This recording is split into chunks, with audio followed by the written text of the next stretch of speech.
Bom, na aula anterior nós estávamos vendo como o vício no cigarro é um ciclo interminável que sempre se repete. E que só há dois fatores que impedem o fumante de enxergar a situação dessa forma. O primeiro fator é que desde o nascimento nós somos submetidos a uma maciça lavagem cerebral, que nos diz que os fumantes sentem um imenso prazer, ou obtêm uma muleta por meio do cigarro. Por que não deveríamos acreditar? Por que outra razão as pessoas gastariam tanto dinheiro e correriam riscos tão terríveis? A segunda é que, como a abstinência física da nicotina não envolve dor, mas apenas uma sensação de vazio e insegurança, inseparável da fome ou do estresse normal, e como são exatamente esses os momentos em que acendemos um cigarro, tendemos a considerar essa sensação como normal.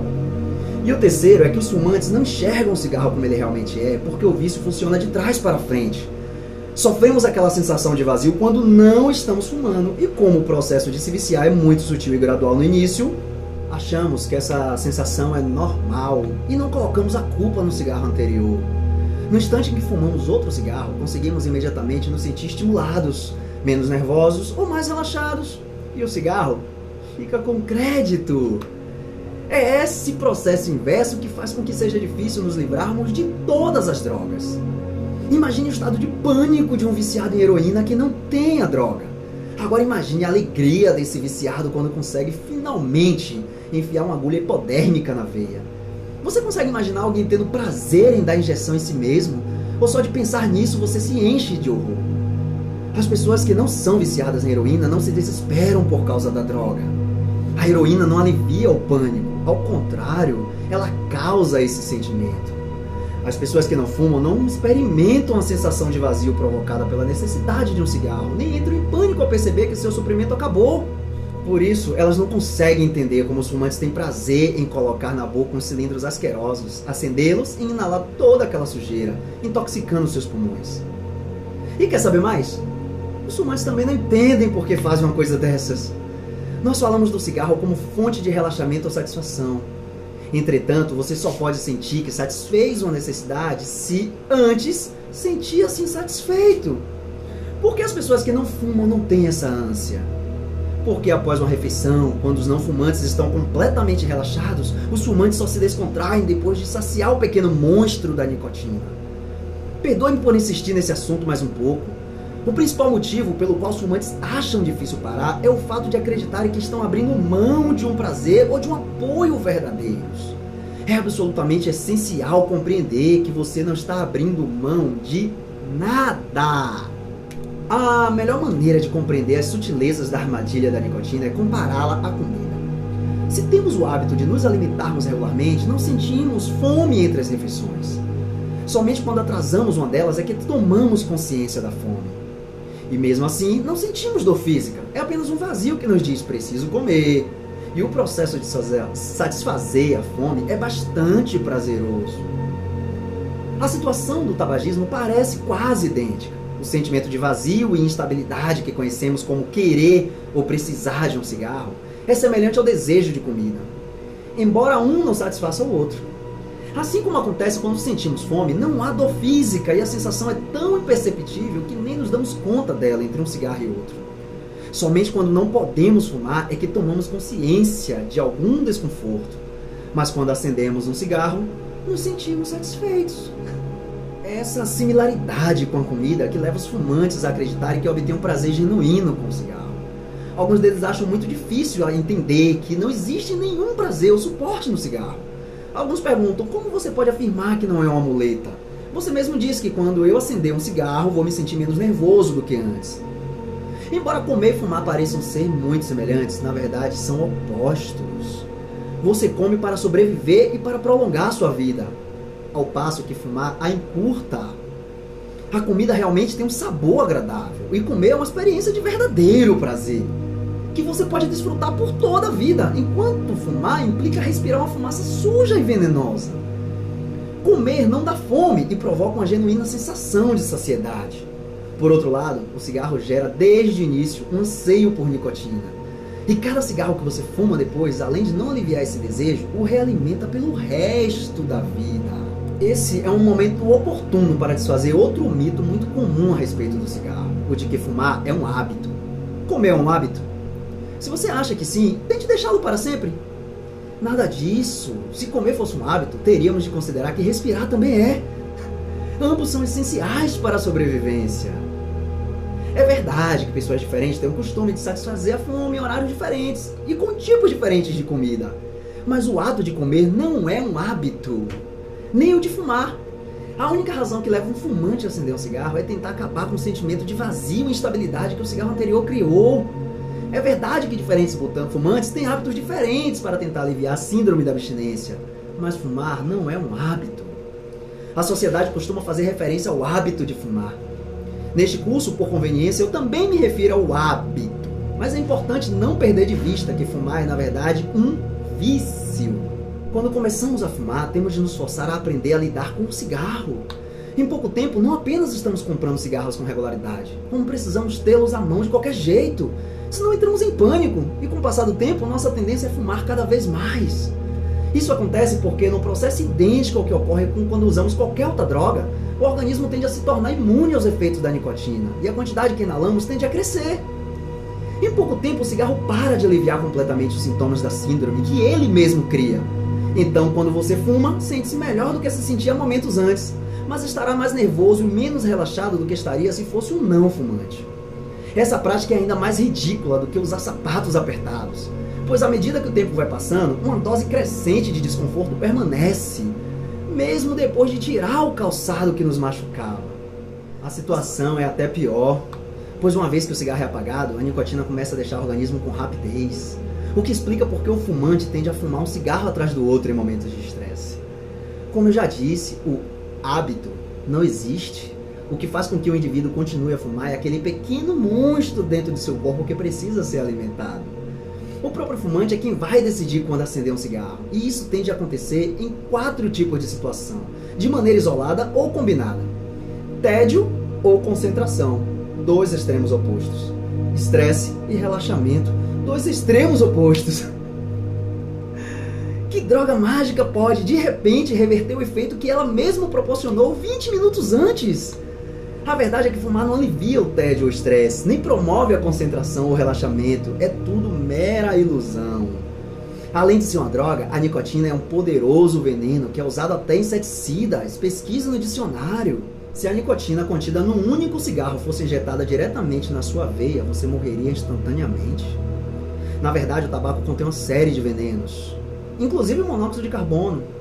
E a planta do tabaco é da mesma família da beladona, que era considerada uma erva de bruxaria durante a Idade Média, porque ela pode provocar alterações de percepção e sensações de mal-estar e pânico. Se você estiver pensando em trocar o cigarro por um cachimbo ou um charuto, quero deixar bem claro que o conteúdo desse curso aplica-se ao tabaco de modo geral e a qualquer substância que contenha nicotina, inclusive gomas de mascar, adesivos, aerosóis nasais e inaladores. O corpo humano é o organismo mais sofisticado do planeta. Nenhuma espécie, nem mesmo as mais simples ameba ou verme pode sobreviver se não souber a diferença entre comida e veneno.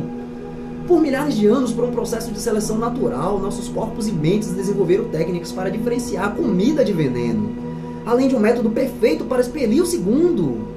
Todos os seres humanos rejeitam o cheiro e o gosto do tabaco até se tornarem viciados. Se você soprar tabaco diluído no rosto de qualquer animal ou criança antes que se vicie, eles irão tossir e cuspir. Quando fumamos aquele primeiro cigarro, inalá-lo resultou numa crise de tosse. Se fumamos muito na primeira vez, ficamos tontos ou nos sentimos fisicamente doentes. É o nosso corpo avisando: você está se alimentando com veneno, pare de fazer isso. Esse é o estágio que costuma definir se seremos ou não fumantes. É uma falácia dizer que as pessoas física e mentalmente frágeis se tornam fumantes. Afortunados são os que acham aquele primeiro cigarro repulsivo e sentem que fisicamente seus pulmões não conseguem lidar com tal situação. Esses estão curados para o resto da vida. Ou então são indivíduos que não estão mentalmente preparados para enfrentar o difícil processo de aprendizado de tentar inalar sem tossir. Para mim, essa é a parte mais trágica de tudo isso. O quanto nos esforçamos para adquirir um vício. Isso explica também porque é tão difícil fazer com que os adolescentes parem. Como eles ainda acham o gosto de cigarro horrível, acreditam que pode parar quando quiserem. Por que eles não aprendem com o nosso exemplo? E por que não aprendemos com exemplos de nossos pais? Muitos fumantes acreditam que apreciam o gosto e o cheiro do tabaco. Pura ilusão! Quando aprendemos a fumar, estamos apenas ensinando o nosso corpo a ficar imune ao cheiro e ao gosto detestáveis do tabaco, para assim obtermos a nossa droga. Como aqueles viciados em heroína que acreditam que gostam de furar a si mesmos com uma agulha. Os sintomas da síndrome de abstinência da heroína são relativamente fortes. Então o que esses indivíduos estão desfrutando de fato é o ritual de aliviar tais sintomas. O fumante ensina a si mesmo a fechar a mente para o gosto e o cheiro ruins e dessa maneira obter sua droga. Pergunte a um fumante que acredite que fuma apenas porque aprecia o sabor e o cheiro do tabaco. Se não puder obter a marca de cigarro que costuma fumar, mas apenas uma que acha horrorosa, você deixa de fumar? De jeito nenhum. Um fumante prefere fumar qualquer coisa a não fumar nada.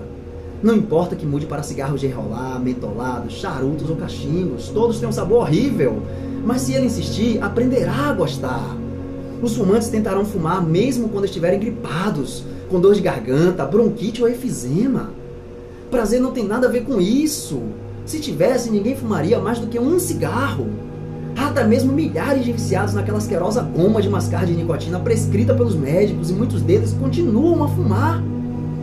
Nas consultas, alguns fumantes assustam-se ao descobrir que são viciados em uma droga e acham que isso vai fazer com que seja ainda mais difícil parar.